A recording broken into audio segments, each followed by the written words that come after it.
So what's different about us?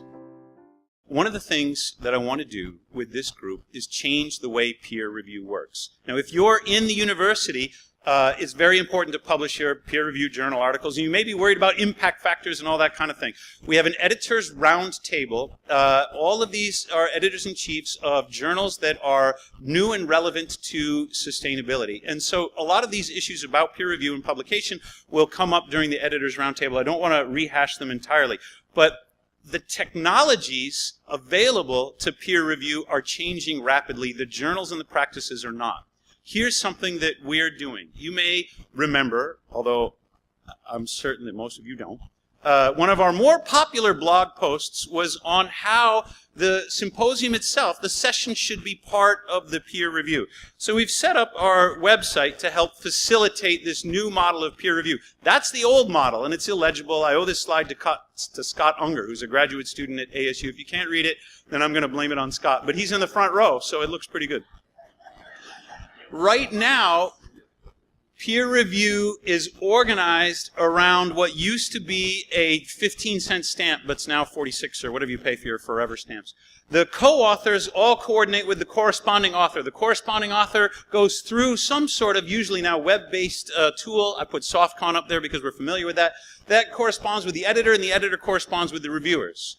This minimizes the number of transactions and thereby the transaction costs, but it creates a bottleneck at the editor and the corresponding authors. Now, if you're an associate editor, you know exactly what this bottleneck looks like.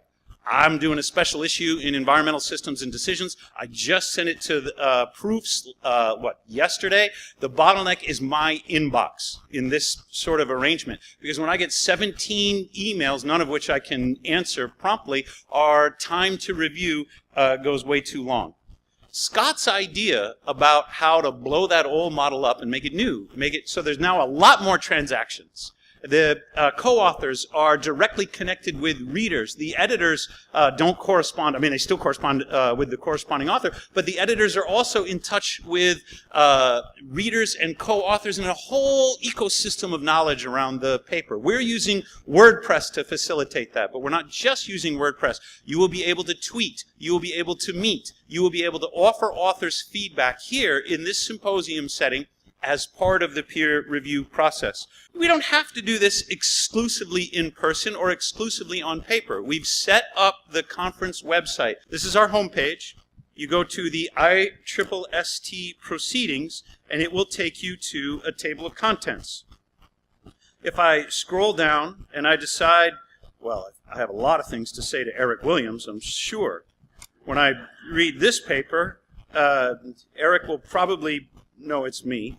None of these comments are anonymous, but they might be helpful. This is password protected so that Google will not search bot your papers. It won't cache your papers, but everyone in the conference will be able to get through and see your papers. It's organized by session and table of contents. We get to Eric's paper, which appears in a preview window.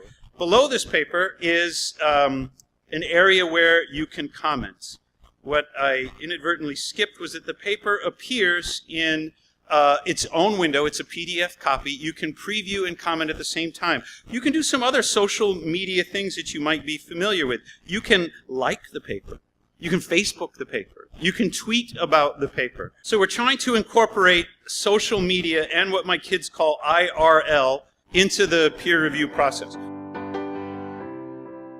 IRL is in real life.